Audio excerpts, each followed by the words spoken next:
Alhamdulillah. Alhamdulillahi Rabbil Alamin. Wal aqibatu lil muttaqin. Wala udwana illa 'alal zalimin. Asyhadu an la ilaha illallah al-malikul haqqul mubin. Wa asyhadu anna Muhammadan abduhu wa rasuluhu shadiqul wa'dil amin. Allahumma salli ala Muhammadin wa ala ali Muhammad kama sallaita ala Ibrahim wa ala ali Ibrahim wa barik ala Muhammadin wa ala ali Muhammad kama barakta ala Ibrahim wa ala ali Ibrahim fil alamina innaka Hamidum Majid. Fa ya ayyuhal hadirun usini wa iyyakum bi taqwallah faqad fazal mu'minunal muttaqun. Qala Allah azza wa jalla fil Qur'anil Karim. A'udzu billahi minasy syaithanir rajim. Wa ma arsalnaka illa rahmatan lil alamin. Wa qala Rasulullah sallallahu alaihi wasallam innama bu'istu li utammima salihal akhlaq. Atau kama qala innama bu'istu li utammima makarimal akhlaq. Shadaqallahul azim wa shadaqa rasulul karim wa ba'du. Hadirin wal hadirat jamaah kajian rutin Selasa petang Masjid Fatimah Monumen Jaten Azabullah hayatakum. Bersyukur pada Allah Subhanahu wa taala atas nikmat yang Allah anugerahkan pada kita. Nikmat hari ini tanggal 1 Rabiul Akhir 1447 Hijriah. Bulan Masehinya 23 September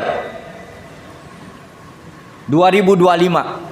Kalau ingat September selalu yang terngiang au au kuk kuk kuk kuk kuk au au yang suara itu, Pak.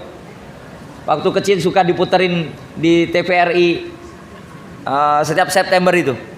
Yang suaranya au au kuk kuk kuk kuk kuk kuk au itu. Sudah berapa tahun berarti ya itu? 65. Sekarang 2025 60 tahun. 60 tahun, Pak. Yang sepuh-sepuh merasakan. Saya cuma dapat kisahnya dari dari Mbah Kakung, dari abah saya yang selalu cerita. Aku takbir le, ndelik nenggon selokan nununggi, nek bengi-bengi gun go obor belara. Nek maghrib mulai jogo-jogo. Sebabnya kono nyerang, gitu. Nyari orang yang teriak takbir.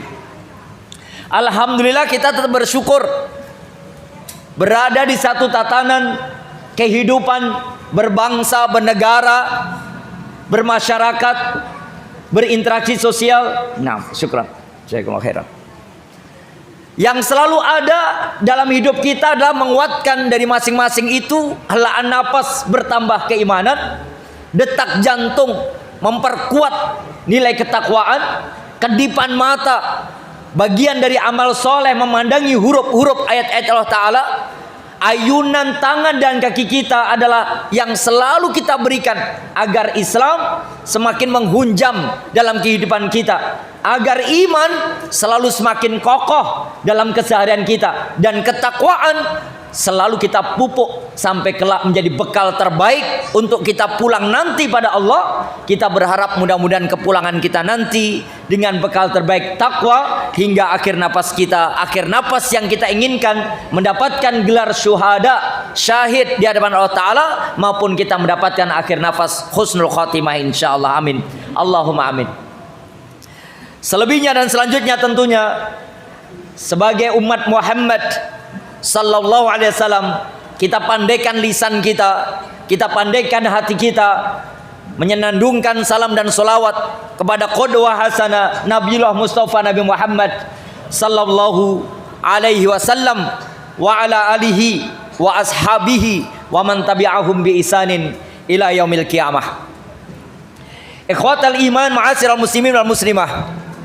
Hari-hari ini kita mendapati sejumlah para petinggi di negara kita hidup jauh daripada tatanan bermasyarakat sebagaimana tatanan masyarakat yang dibangun karakternya oleh baginda yang mulia Nabi Muhammad sallallahu alaihi wasallam. Mereka menjadi pejabat, tapi hakikatnya sebenarnya mewakili kita sebagai rakyat yang telah berusaha mewakilkan semuanya kepada para pejabat tersebut. Namun kenyataannya semakin hari kita dibawa jauh dan semakin jauh daripada apa yang diteladankan, yang dicontohkan, sehingga rahmat bagi seluruh alam ini dicabut. Bahkan nyaris tak mendapatkan rahmat dari Allah Ta'ala. Naudzubillah min dzalik. Berapa hari yang lalu kita mendapati seorang pejabat tinggi negara yang membeli jam saja, jam tangan senilai 11 miliar. Saya rasa jamaah masjid Fatimah ini nggak ada satupun yang punya jam 11 miliar. Kalau ada mau saya rampok, maju ke depan untuk bangun masjid biar lebih indah lagi, ya. Dan masih banyak lagi dari itu kehidupan yang hedon, kehidupan yang jauh daripada tatanan syariat, tidak mengikuti teladan Nabi Muhammad sallallahu alaihi wasallam. Sehari-harinya mereka semakin menjauh.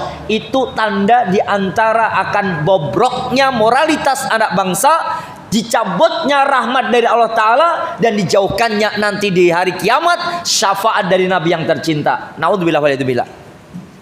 Maka kita akan bahas pada kesempatan yang mulia ini. Saya mengingatkan pribadi dan jamaah sekalian, mari kita kembalikan konsep hidup kita dalam menata rumah tangga kita, mengajak anak-anak generasi kita, bermasyarakat sosial yang ada, komunitas masyarakat di kampung-kampung, perumahan-perumahan kita kembalikan bagaimana potret teladan yang terbaik dalam membina rumah tangga, bermasyarakat, tata kelola negara, perekonomian, dan seluruhnya. Maka tema yang kita angkat adalah Muhammad Teladan, Pembaharu Peradaban. Sebagaimana Allah sebutkan dalam Quran surat Al-Anbiya pada urutan surat 21 pada ayat yang ke-107, sudah wadih, jelas bagi kita. Wa ma arsalnaka illa rahmatan lil alamin. Wa ma arsalnaka illa rahmatan lil alamin. Muhammad, bahasa saya ini seolah-olah Allah mengatakan pada kanjeng Nabi Muhammad, tidaklah aku utus kamu wahai Muhammad ke dunia. Muhammad, tidaklah aku ciptakan kamu terlahir di dunia. Muhammad, tidak akan pernah ada kamu tinggal di antara makhluk-makhlukku di dunia, kecuali kamu hanya aku jadikan pemberi rahmat. Aku akan karuniakan rahmat, perantara untuk mendapatkan rahmat bagi siapa? Rahmatan lil alamin. Rahmat bagi seluruh penjuru alam. Rahmatnya Pak, kalau seandainya kita ngikut pada apa perintah Allah ini, apa yang disampaikan Allah ini, apa yang dibawa oleh kanjeng Nabi ini, maka rahmatnya dirasakan bukan hanya kita orang beriman, bukan hanya kita orang Islam, si Yahudi, si Nasrani, si Konghucu, si Hindu, si Buddha, si rakyat jelata, si pejabat yang kaya raya, si konglomerat, dan si tinggal kolong-kolong melarat. Semuanya mendapatkan rahmat dari Allah jika mengikuti apa yang datang dari Allah dan Rasulnya.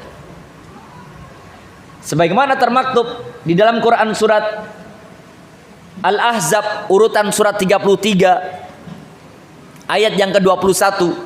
A'udzubillahi minasyaitonir rajim. Laqad kana lakum fi Rasulillahi uswatun hasanah. Sudah ada teladan yang baik itu. Laqad kana lakum fi Rasulillahi uswatun hasanah.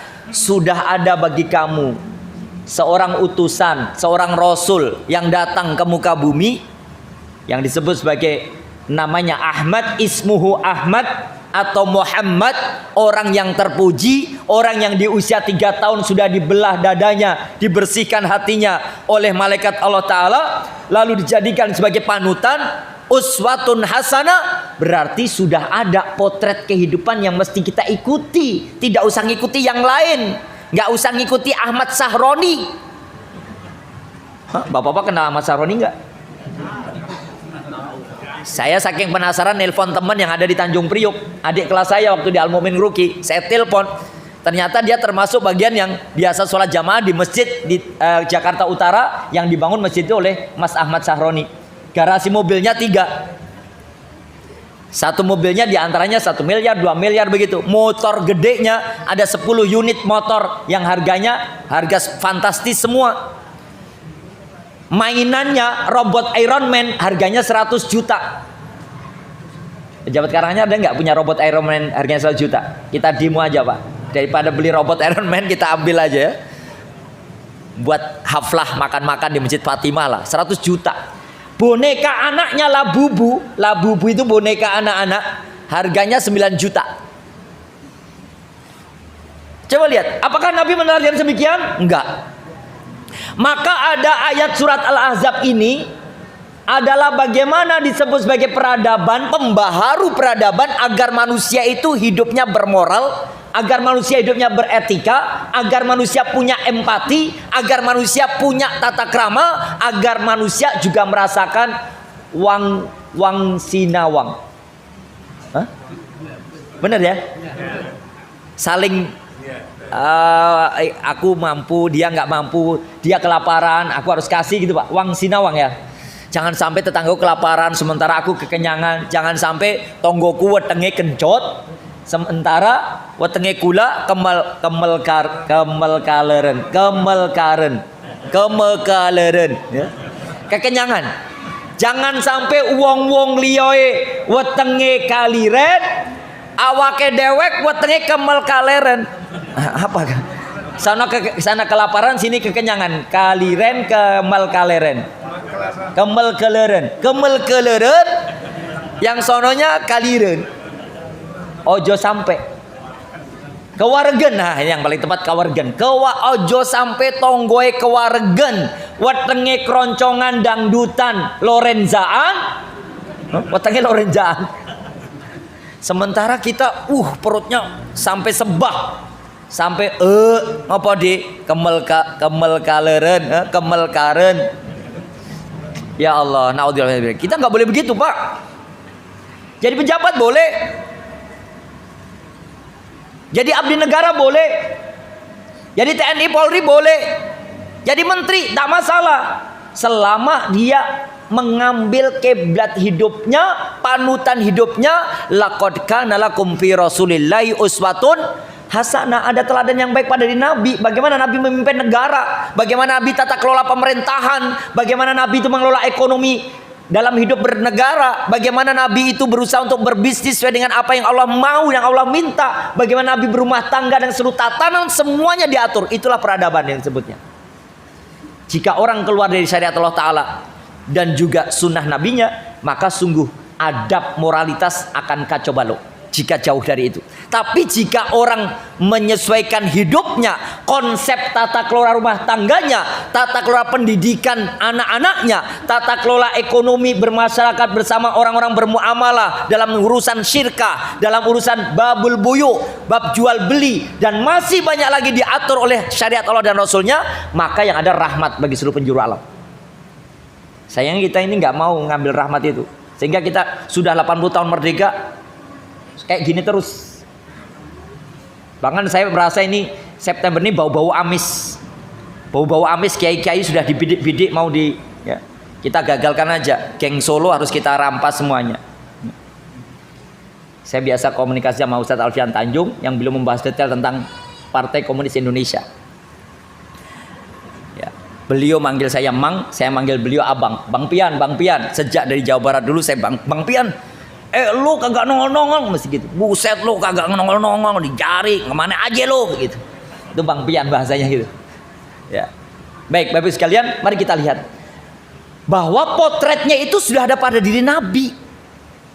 Jangan sampai kayak bapak-bapak kekinian seolah-olah saya sudah ustadz, semuanya saya sudah sunnah, jenggot saya pelihara, sunnah kan ustadz, potong kuku siap kemes malam Jumat, sunnah kan ustadz, cabut bulu ketiak setiap malam Jumat saya cabut bulu ketiak, sunnah kan ustadz, sunnah. Bahkan saya juga memakan sunnah, yang paling amat sunnah saya cintai poligami. Ada bapak yang ngeden kayak gitu, sunnah itu seolah hanya poligami, yang lain kayak nggak sunnah. Kenapa? Setelah saya tanya, kenapa sih kamu kok ngebet banget poligami? Ya kan itu sunnah, tapi yang lain nggak kamu kerjakan.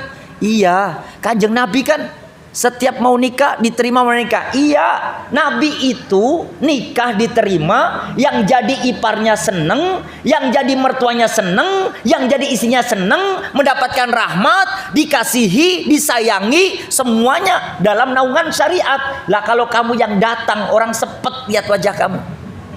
Sunnah sih iya sunnah, tapi nggak sebagaimana kita Nabi. Nabi itu didatangi orang aja seneng, bahkan nawarkan anaknya, Kanjeng Nabi nikahilah anak saya. Lah kalau kita yang datang Pak, mau ngapa? Nanya anak saya, sholat aja belum becus. Ya kan sunnah poligami. Karena gitu. Ya kalau mau poligami silakan Pak, siap-siap mangkok, piring, gelas terbang, dilemparin sama istri barunya. Yang terjadi seperti itu. Mari kita lihat karakter-karakter Nabi. Nabi menyebutkan dalam sabdanya, innama bu'istu liutammima sholihal akhlak. Untuk mencapai pembaharu peradaban, agar selalu ada dari jahiliyah nggak ngerti jadi ngerti, dari yang semula jahiliyah jadi Islamiyah. Nabi mengatakan innama bu'istu liutammima sholihal akhlak.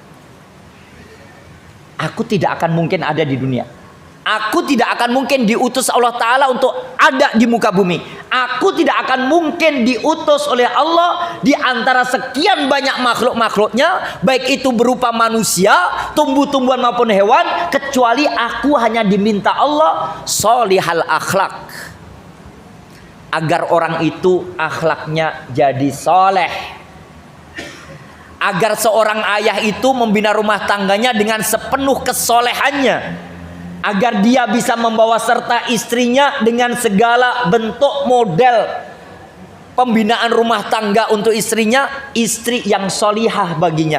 Agar seorang ayah dan bunda menanamkan pada karakter anak istrinya, seluruh keturunannya, agar menjadi pribadi yang soleh dan solihah.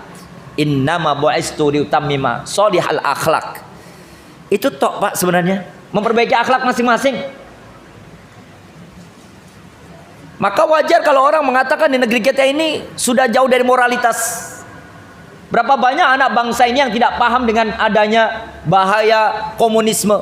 Dijauhkan, baru ngomong di satu sekolahan, kemudian kita membahas tentang bagaimana kalau negara diatur secara hukum syariat Allah Ta'ala, bagaimana tata kelola pemerintahan kalau diatur dengan ayat-ayatnya, bagaimana kalau tambang, kemudian semua sumber daya alam dikelola sesuai dengan apa yang Allah dan Rasulnya mau, bagaimana kalau itu semuanya diatur.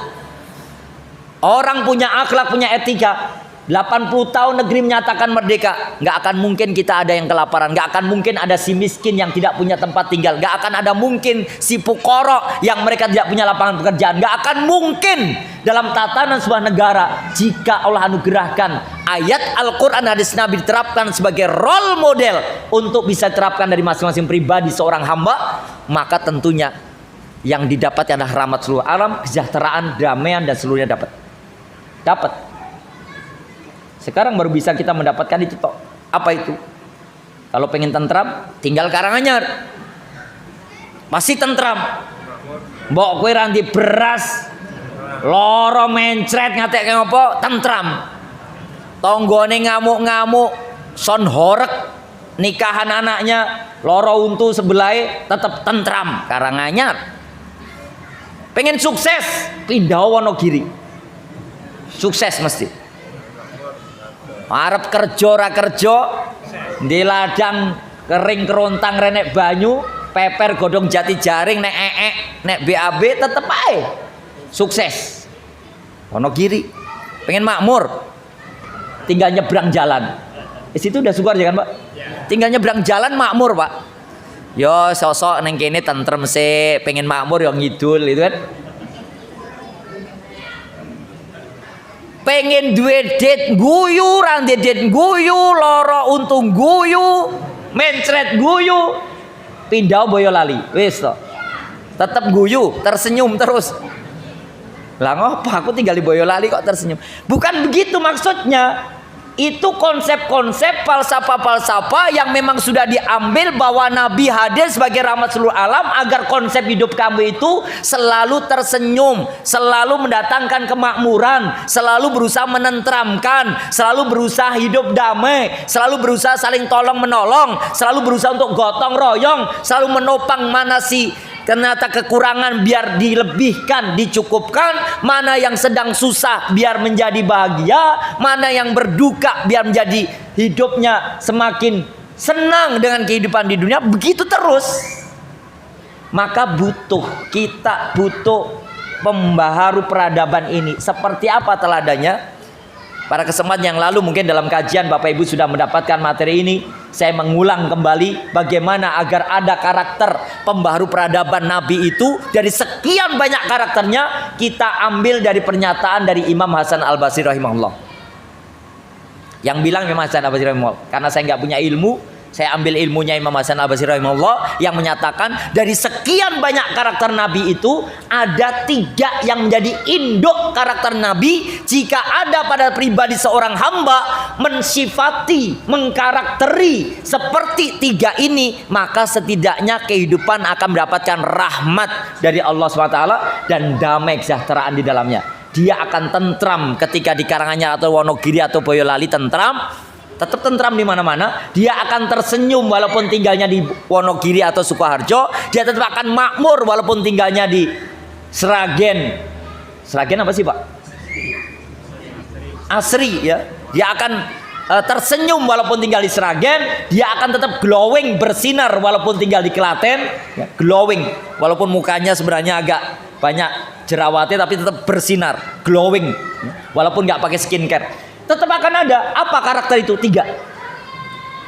Sebagai pembaharu peradaban, ada karakter Nabi yang mesti kita sifati, kata Imam Hasan Al-Basri rahimahullah. 3 ini coba hadirkan pada pribadi kamu, istri kamu, anak kamu, tetangga kamu, semua orang yang hidup bersamamu. 3 ini hadirkan.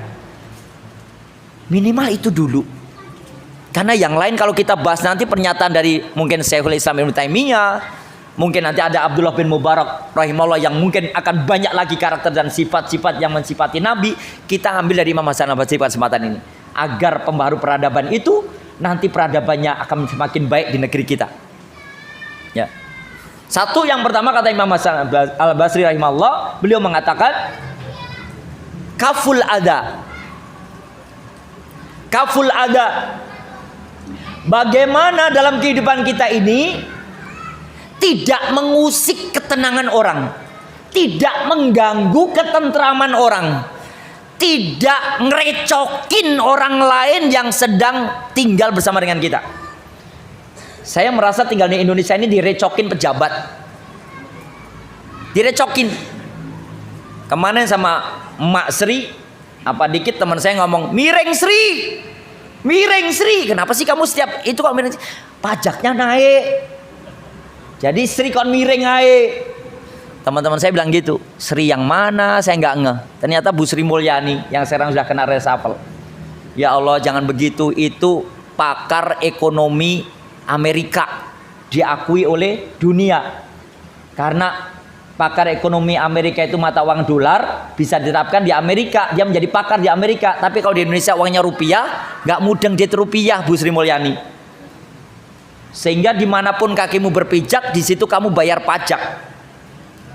Saya ngomong pada anak istri saya, bagaimana mungkin kita dipaksa bayar pajak? Tanah ini dulu mbah kita, kakek kita, mbah kita ini berjuang. Katanya di sini ada penjajah. Sebelum itu bahkan moyang-moyang kita lagi sudah teriak-teriak. Di sini punya foto moyang kita namanya Mbah Singo. Setiap kali ada penjajah, nggak boleh.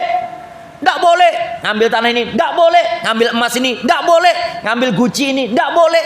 Akhirnya mbah kita disebut Singo nggak boleh. Penjajah tahu banget tuh Mbah Singo nggak boleh, yang rumahnya Matesi, yang ngawal sampai mengadek Raden Mas Said atau Pangeran Sambernyawa. Mbah-mbah kami tahu banget tentang bagaimana sejarahnya makam Pak Harto, Ibu Tin Soeharto di bukan mengadeknya, sebelahnya lagi Kiri Bangun. Mbak-mbak kami paham banget. Mau kuncen-kuncennya lah, siapa lagi keluarga kami tahu banget, bisa mengkisahkan itu. Bagaimana dulu bukit itu, bagaimana dulu perjalanan lewat masjid kita ini, langgar kita ini, masih panggung, diceritakan dulu ketika masih ada mbak-mbak kami. Begitu kami tempeti, kami mewarisi itu, mereka berdarah-darah, mereka teriak-teriak takbir mengusir penjajah. Tiba-tiba kami tinggal di situ menjadi cucu, buyut, cicit, canggahnya, dimintain pajak. Kok tiba-tiba dimintain pajak? Bagaimana Mbah saya nggak dihargai? Beliau pahlawan. Walaupun tidak mendaftarkan sebagai pahlawan nasional, ikut teriak-teriak, takbir, takbir. Yang kita ketahui apa? Jangan mengusik ketenteraman orang. Nabi itu punya karakter kaful ada. Coba kalau masing-masing kita tidak ngusik ketenteraman, rakyatnya biarkanlah mereka, para ustadz silahkan sampaikan syariat di mana-mana, bicara tentang tata kelola negara, politik silahkan bicara di masjid. Ya, bicara tentang urusan itu sampaikan pada anak-anak tentang bagaimana PKI itu adalah kejam banget. Sampaikan sejarah. Dulu ada PSPB, pendidikan sejarah perjuangan bangsa. Ada pelajaran yang kami hafalkan lagi namanya PMP, pendidikan moral Pancasila. Ada lagi sebelum masuk SMP dulu namanya penataran P4. Kita hafal susunan kabinet pembangunan 4 dan 5 pada masa Pak Harto. Kita hafal Undang-Undang 45, hafal GBHN, hafal pasal-pasal, hafal. Kita hafalkan sebelum kita hafal ayat Al-Quran dan hadis. Dan itu beradab, bernilai luhur dalam kehidupan kita bertata kelola negara kita Indonesia ini. Tapi tiba-tiba ada orang yang menginginkan sumber daya alam, kekayaan, emas berlian, batu bara, semuanya dikelola orang-orang. Kita yang memiliki, kita yang tinggal mewarisi, ternyata diusik ketenangan kita. Dan Bapak Ibu diam semuanya. Kalau ngomong sebabnya dicurigai sebagai penentang pemerintahan. Kalau kita lihat hari ini aroma komunisme di bulan September yang terjadinya 30 September 1948 65 ya terakhir 65 60 tahun yang lalu Bapak Ibu sekalian, itu adalah keinginan mereka fasluddin anil hayah. Fasluddin anil hayah. Apa maksudnya? Agar orang itu tidak membahas mengelola negara menggunakan ayat-ayat Allah Ta'ala, agar manusia itu tidak meletakkan ayat konstitusi di atas ayat meletakkan ayat suci di atas ayat konstitusi, agar manusia tidak menggunakan ayat suci Al-Quran dan hadis Nabi agar tidak diletakkan di atas ayat konstitusi, agar manusia dibalik, dipindahkan. Kamu nggak usah bahas agama, nggak usah bahas negara. Agama nggak usah dimasukkan dalam tata kelola negara. Agama nggak usah dimasukkan dalam urusan bisnis. Agama nggak usah dimasukkan dalam kelola tambang. Agama nggak usah dimasukkan dalam urusan di masjid. Itu bahas penting di masjid, penting sholat, penting itikaf, penting baca Quran, penting pengajian, penting manggut-manggut, tahlilan, wiridan, marhabanan, sholawatan. Cukup itu aja. Jangan bicara ekonomi, jangan bicara tata kelola negara. Fasluddin anil hayah. Siapa yang menginginkan? Komunis dan Yahudi. Baca Pak buku besar karangan Syekh Dr. Muhammad Nasir Ulwan, tokoh pergerakan dari Mesir. Baca buku-bukunya. Beliau menulis itu betul-betul dengan cermat dan teliti. Fasluddin anil hayah. Negara-negara yang mayoritas muslim tidak boleh membahas keislamannya di masjid-masjid. Tidak boleh membahas negaranya, membicara politik di majlis-majlis ilmu agama Allah Ta'ala.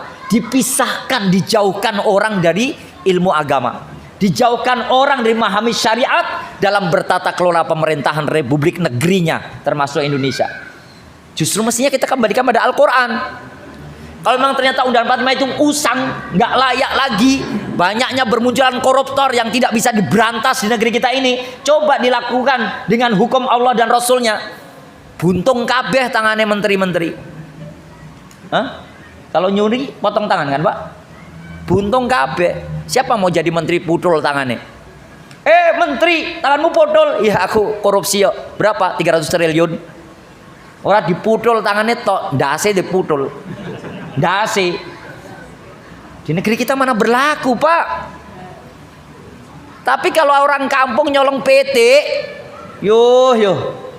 rame nih gur PT. Itu kalau tangga saya ngomong begitu langsung saya beritahu, Mbah sampun diselesaikan secara kekeluargaan saja, nggak usah lapor Pak Polisi. Adik saya Qadarullah sebagai orang yang selalu diminta jadi penengah yang kebijakan itu. Ada di kampung istilahnya apa ya? Justice saya lupa ya. Ada istilah di kampung itu yang urusan untuk hukum-hukum. Kita punya adat, kita punya aturan di kampung kita buat dari A, B, C, D sampai sekian banyak, itu sudah disepakati oleh Pak Kadus, Pak RT, Pak RW, semuanya tanda tangan, warga mengiyakan. Jika terjadi perzinahan di kampung maka akan dihukumi dengan ini. Jika ada yang main judi di kampung maka rumah ketempatan bayar 5 juta. Mendamaikan, menenteramkan, membuat orang sejahtera, membuat orang itu tenang. Nabi punya karakter kaful adha, tidak mau mengusik ketenangan orang.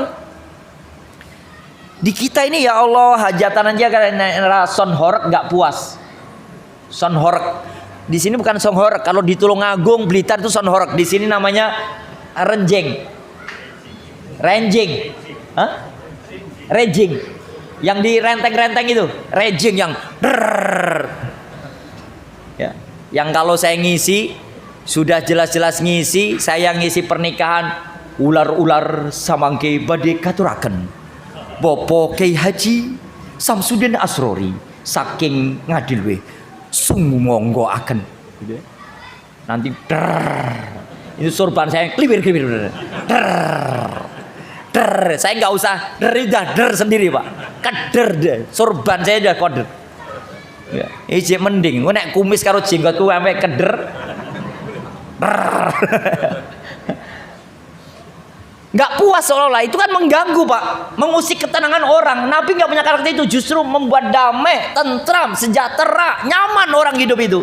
Datangnya Nabi rahmat seluruh alam, bukan hanya orang Islam yang merasakan damai, bukan hanya manusia yang merasakan damai, hewan, tumbuh-tumbuhan, datangnya Nabi damai. Maka nggak pernah mengusik ketenangan orang. Satu. Apa itu?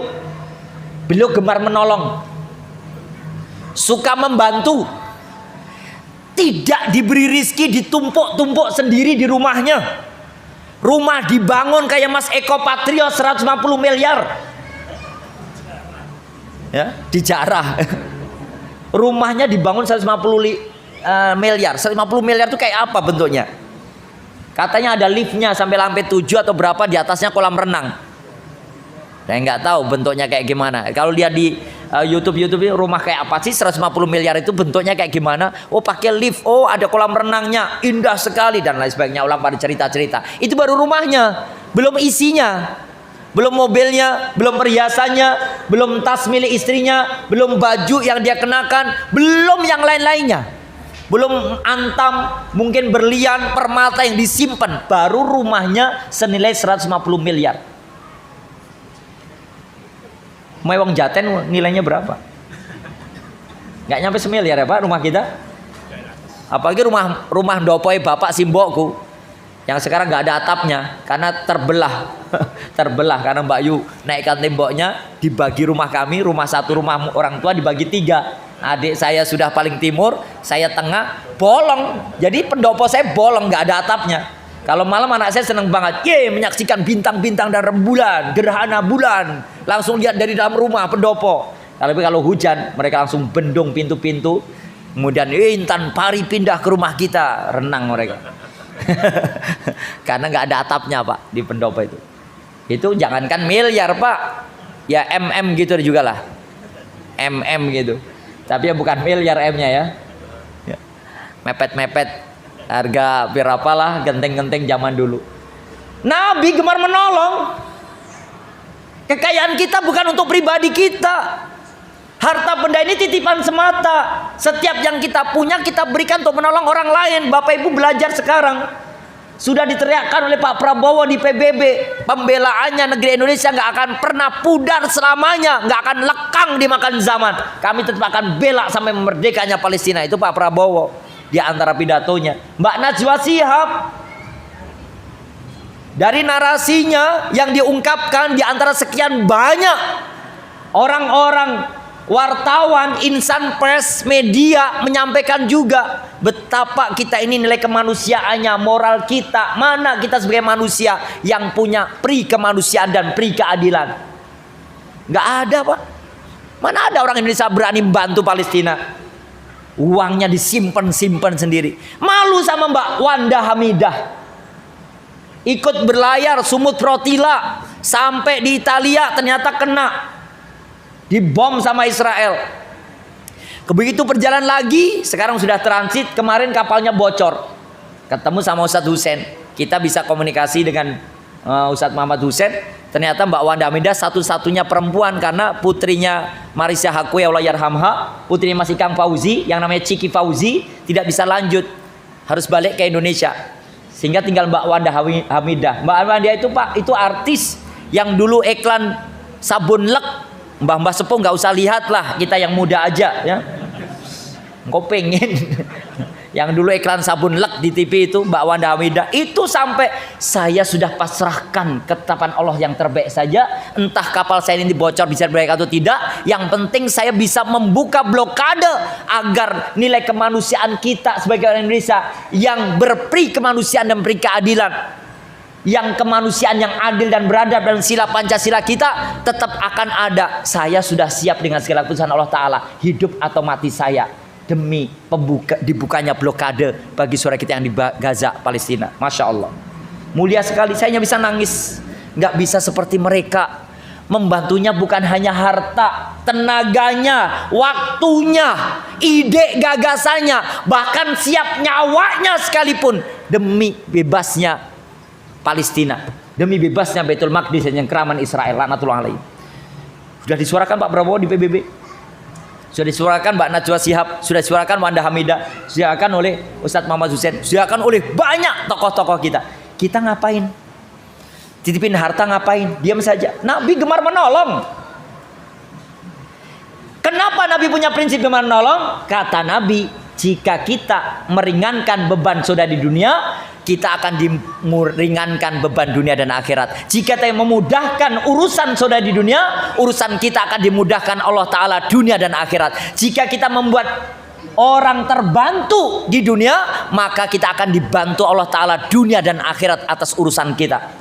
Baca Quran surat At-Tolak urutan surat ke-65, ayat kedua, ayat ketiga, ayat keempat, ayat kelima. Itu semuanya tentang siapa yang bertakwa pada Allah, siapa yang mau betul-betul takut pada Allah, membantu meringankan beban saudara seiman, membantu saudara demi kemanusiaan. Entah dia si Hindu, si Buddha, si Yahudi, si kafir, selama dia tidak mengusik ketenangan kita, kita bantu. Kalau mereka nggak bisa makan, kita bantu mengentaskan kemiskinan bagi semuanya, maka kita akan dimudahkan oleh Allah Ta'ala dalam urusan kita. Surat At-Tolak urutan surat yang ke-65, ayat kedua, 3, 4, dan 5. Nanti dikasih sendiri, terlalu panjang. Nabi gemar menolong, siapapun ditolong. Yahudi disuapin, ya kan Pak? Yahudi buta di pojokan pasar, gembel, gak bisa makan, Nabi suapin. Pagi dikasih sarapan, di Yahudi mangapo cangkemmu tak gimana? Buka mulutmu tak suapin. Gimana bahasa Indonesianya? Bukalah mulutmu tak suapin. Jawanya berarti kan buka cangkemmu tak lolo. Tak apa? Tak dulang. Dengan lembutnya Nabi mendulang, ya? Menyuapin orang Yahudi itu. Saking cintanya, walaupun Yahudi, apalagi kita sama saudara seiman, apalagi kita sama seorang Islam, harus lebih gemar menolong lagi. Waktu, tenaga, harta, ide, gagasan, semuanya kita perbantukan untuk saudara kita, siapapun dia, tanpa memandang golongan, kelompok, etnis, apapun lah, mau NU, Muhammadiyah, MTA, apapun lah dia, kita bantu. Yang non muslim pun, yang kafir pun, kalau kelaparan kita kasih makan. Ada orang Cina kafir mungkin taruhlah kecelakaan depan Masjid Fatimah pun kita tolong. Nggak usah ditanya, Cina sih rasa ditolong, kan mati sih, enggak. Tolong cepet, geret biar nggak ketabrak, lukanya mana, rumah sakit mana yang mau nerima, gitu caranya. Nabi gemar menolong siapapun tanpa memandang bulu, golongan, kelompok. Seperti yang termaktub dalam Quran surat Al-Hujurat urutan surat 49 ayat 13, tentang orang yang paling mulia di antara kalian itu bukan karena status sosialnya, tapi karena ketakwaannya, rasa takutnya pada Allah Ta'ala. Maka dia saking takutnya pada Allah, gemar menolong agar nanti di akhirat ditolong oleh Allah atas segala kesulitannya di akhirat. 2, 3 yang terakhir. Cepet amat sih saya kalau udah gedablus adzan ya. Pengennya sampai jam 12 malam. Sudah 2 tadi. Kata Imam Hasan Al-Basri rahimahullah, yang ketiga adalah tolaqatul wajhi. Pak, Nabi itu datang kemanapun wajahnya sudah menjadi solusi. Baru lihat Nabi, orang sudah tenang. Wih, berseri-seri, ora cemberut, ya. Mentang-mentang sing datang cah ngadi luwe, nggak pateh dikenali, apa meneh nggak bisa sopan santun basa Jawa apik, suruh ngomong mulut malah cangkem-cangkem. Yang bang saya nggak tahu Jawanya halus mulut itu apa kecuali cangkem toh. Maka saya lebih baik pakai bahasa Indonesia aja, mulut jangan ada cangkem, karena ngisi pengantin cangkem yang lagi hajatan itu langsung pada keselak. Ya Allah Pak Kiai agak mamuk malah cangkem ya. Saya ngisi itu kan nyebutin, lah orang mangan kuwi nek cangkem itu. Katanya kasar banget pas pernikahan. Kodarlah di gedung kebudayaan lagi kan. Jadi orang-orang yang bahasanya halus-halus, orang kelas menengah ke atas. Saya kasar bahasa Jawanya. Tolaqatul wajhi, kata Imam Hasan Abbasri rahimahullah, Nabi itu wajahnya berseri-seri. Ketemu orang yang mendolimi beliau tersenyum. Ketemu orang yang pengen membunuh Abu Jahal, Abu Lahab, tersenyum. Wajahnya tetap manis dilihat, tetap indah dipandang. Hanya melihat wajah Nabi aja sudah solusi. Wajahnya ceria. Jangan ketemu orang karena kita terdolimi oleh si fulan yang mendolimi kita cemberut, muka masam, muka durja. Mentang-mentang kita sebagai atasan di perusahaan, kita marah ke anak buah, sejadinya melotot marah-marah. Enggak, cobalah ditanamkan tolaqatul wajhi. Setiap ketemu saudara seiman, wajahnya membuat tenang orang yang memandangnya. Selalu tersenyum. Dikenal nggak dikenal, semajlis pengajian atau nggak semajlis pengajian, sekelompok MTA atau Muhammadiyah atau NU atau Persis atau Ansarus Syariah atau apapun namanya, beda sebenarnya dengan kita, beda dengan keyakinan kita, bahkan beda dengan Tuhan yang kita sembah, beda dengan kitab suci Al-Quran yang kita imani. Ternyata mereka orang Nasrani, tetap berusaha tersenyum akhirnya, guyu, tersenyum di hadapan saudara kita ini. Tolaqatul wajhi itu akan membuat suasana peradaban ini menjadi baik dunia. Sayang kita saling sikut. Lihat Eko Patrio sumpek matanya. Mah 150 miliar yuk. Ditongnya wujute. Kita nggak mau tersenyum. Ya guyu. Kalau perlu sampai tepuk tangan. Mereka kan kayak badut-badut. Jos 150 miliar. Jos dijarah. Jos gitu kan. Ketemu Uya-Kuya senyum. Ketemu Teteh Inces Sahrini senyum lah Pak. Masa laki-laki ketemu Inces nggak senyum ya? Senyum. Masya Allah ini Teteh mohon gitu. Di mana Teteh? Di Bandung. Senyumlah. Jadi walaupun kita beda keyakinan, beda Tuhan, beda sembahan, beda arah kiblat, beda tempat ibadah, beda kitab suci, beda, tetap tanamkan tolaqatul wajhi. Itu diajarkan oleh Nabi. Yang Yahudi disuapin ditolong, ketemu siapapun Nabi tetap wajahnya berseri-seri, tidak pernah bermuram durja, tidak pernah ada angkara murka, tidak pernah menyimpan dendam, tidak pernah merasa tersakiti, tidak pernah merasa terzolimi. Beliau selalu yang dihadirkan adalah justru malah berlawanan dengan apa yang dilakukan orang kepada beliau. Bahkan sang calon pembunuhnya pun yang siap dengan 24 jam pengen menghabisi nyawa beliau pun, beliau tetap berbaik-baik hati, husnudon kepada hamba Allah Ta'ala.